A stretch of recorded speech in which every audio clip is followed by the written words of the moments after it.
आज मैं आपको अपने इस वीडियो में बताऊंगा कि गाजा में इजराइल 3 दिनों के लिए सीज फायर क्यों कर रहा है। सीज फायर का मतलब 3 दिनों के लिए युद्ध क्यों रोक रहा है। इस 3 दिनों के युद्ध को रोक लेने के बाद से इसका डेट आगे भी बढ़ाया जा सकता है। इजराइल युद्ध क्यों रोक रहा है उसके पहले मैं आपको बता दूं कि गाजा में जो इजराइल के ताबड़तोड़ हमले जारी थे, इस हमले में अब तक 40,000 से ज़्यादा लोगों की मौत हो चुकी है, जिसमें सबसे ज़्यादा बच्चे और महिलाएं शामिल हैं। अब गाजा में इजराइल ने एक बड़ा कदम उठाया है, मतलब सीज फायर यानी युद्ध विराम का फैसला लिया है। इसकी वजह क्या है मैं आगे अपनी इसी वीडियो में बताऊंगा, तो चलिए वीडियो को शुरू करते हैं। गाजा में करीब 11 महीने से चली आ रही जंग आज से 3 दिन तक कुछ घंटों के लिए बंद रहेंगी। बच्चों के लिए इजराइल और हमास के बीच अस्थायी समझौता हुआ है। इसके तहत पूरे गाजा में 10 साल तक के बच्चों को पोलियो ड्रॉप पिलाई जाएगी। इस अवधि में गाजा के भीतर इजराइल और हमास के बीच कोई भी युद्ध नहीं होगा।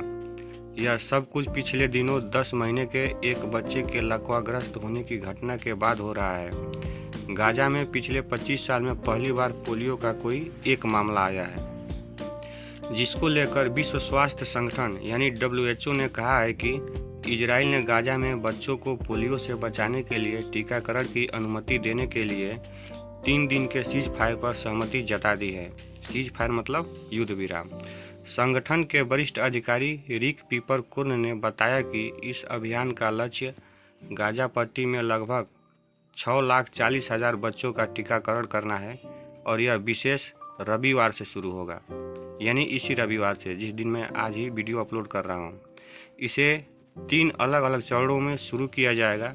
पहली पट्टी के मध्य हिस्से में, दूसरा दक्षिणी और तीसरा उत्तरी भागों में। प्रत्येक चरण के दौरान स्थानीय समयानुसार सुबह 6 बजे से शाम 5 बजे के बीच लगातार 3 दिनों तक लड़ाई रुकी रहेगी। आज से 3 दिन पोलियो अभियान जारी रहेगा। गाजा के स्वास्थ्य मंत्रालय ने कहा कि गाजा में बच्चों को पोलियो के खिलाफ टीका लगाने और वायरस के प्रसार को रोकने के लिए अभियान शनिवार को शुरू हुआ। मंत्रालय ने बताया कि गाजा में बच्चों को टीके लगने शुरू हो गए हैं। WHO ने पुष्टि की है कि बड़ा अभियान रविवार से शुरू होगा। उप स्वास्थ्य मंत्री डॉक्टर यूसुफ अबू अल रिश ने कहा, युद्ध विराम होना चाहिए ताकि टीम इस अभियान के तहत लक्षित सभी लोगों तक पहुंच सके। कम से कम 24 घंटे में 9 घंटे के सीज फायर पर सहमति बनी है। इजराइल ने रविवार से 3 दिन तक गाजा में सैन्य अभियान रोके जाने पर सहमति जता दी है, ताकि स्वास्थ्य कर्मियों को लगभग 6.5 लाख फिलिस्तीनी बच्चों को टीके लगाने की अनुमति मिल सके। अधिकारियों ने कहा कि यह रोक कम से कम 9 घंटे तक रहेगी। हालांकि इसका युद्ध विराम को लेकर हो रही वार्ता से कोई संबंध नहीं है। अल कुद्स विश्वविद्यालय में सार्वजनिक स्वास्थ्य कार्यक्रमों के महासचिव डॉक्टर बासम अबू अहमद ने कहा, हम 10 साल तक के बच्चों का टीकाकरण करेंगे। इजराइल में इजराइल के उन परिवारों द्वारा प्रोटेस्ट भी किया जा रहा है जिनके परिवार के किसी न किसी सदस्य को हमास के द्वारा अगवा कर लिया गया था। इजराइल के उन परिवारों की और आम जनता की मांग है कि युद्ध को हमेशा के लिए रोककर और उनके परिवार के जो भी सदस्य अभी हमास के कब्जे में हैं उन्हें छुड़ा करके लाएं। लेकिन आपको पता होना चाहिए, इजराइल तो इजराइल है। इजराइल का कहना है कि जब तक वो हमास का सफाया नहीं कर देता है तब तक युद्ध विराम नहीं करेगा। जैसे जैसे इजराइल पश्चिमी तट पर लड़ाई जारी रख रहा है, एक युद्ध क्षेत्र के निवासी का बहुत नुकसान हो रहा है। तुकरम के पास नूर शम्स इलाके में इजरायली बुलडोजरों ने सड़कों के बड़े बड़े हिस्से को भी नष्ट कर दिया और वहाँ के कई इलाकों में पानी और इंटरनेट की सुविधाएं भी काट दी, मतलब पानी और इंटरनेट भी बंद कर दिया है। एक परिवार ने अपने एक रिश्तेदार की मौत पर शोक व्यक्त किया, जिसके बारे में उन्होंने बताया कि वह छापे में मारा गया था। इसी बीच WHO का कहना है कि पोलियो टीकाकरण से पहले इजराइल की गाजा में भारी बमबारी हुई, जिसमें 48 फिलिस्तीनियों की मौत हो गई। इजराइल सेना अपना बदला लेने के लिए कोई कसर नहीं छोड़ रहा है। हमास की कमर लगभग ही टूट ही गई है। गाजा में भीषण इलाके के बीच पोलियो टीकाकरण अभियान के लिए इजराइल हमास युद्ध विराम के लिए सहमत हुए थे, लेकिन पोलियो टीकाकरण अभियान से ठीक पहले इजराइल ने मध्य और दक्षिणी क्षेत्र में भीषण बमबारी किया और 48 फिलिस्तीनी मार गिराए। मैंने आपको पहले ही बताया है, जिस क्षेत्र में टीकाकरण का अभियान जारी रहेगा उस क्षेत्र में इजराइल हमला नहीं करेगा, लेकिन बाकी के क्षेत्रों में हमला तो जारी ही रखेगा। इजराइल ने अपना एक ही एम बनाया है कि हमास का सफाया कर देना। लेकिन टीकाकरण शुरू होने से पहले ही इजराइल ने जिस तरह से हमले किए हैं उससे इस अभियान के सफल होने को लेकर के एक शंका भी पैदा हो गई है। 2000 से ज़्यादा स्वास्थ्यकर्मी टीकाकरण करेंगे। गाजा में एक बच्चे में पोलियो का वायरस मिलने के बाद यह अभियान चलाए जाने की आवश्यकता समझी गई है। इस अभियान में 2000 से ज़्यादा स्वास्थ्यकर्मी टीकाकरण करेंगे।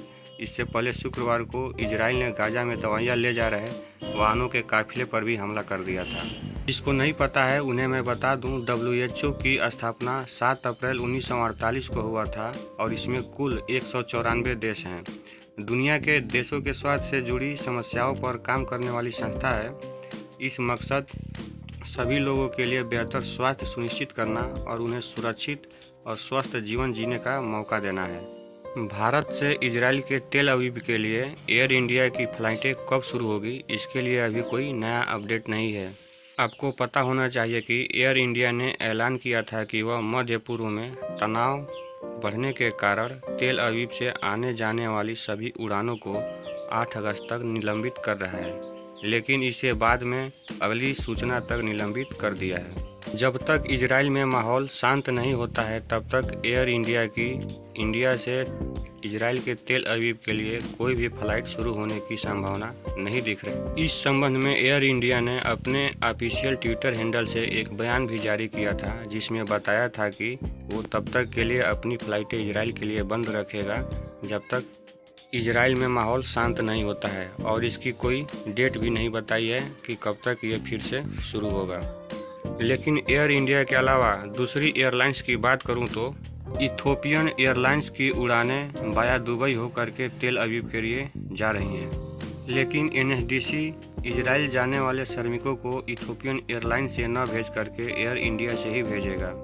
इसलिए एयर इंडिया की तरफ से अगली उड़ानें शुरू होने की सूचना तक NSDC ने फ्लाइट की टिकटें बुकिंग करने का भी निर्णय नहीं लिया है। लेकिन आपको बता दूं कि इजराइल में धीरे धीरे माहौल शांत होने लगा है।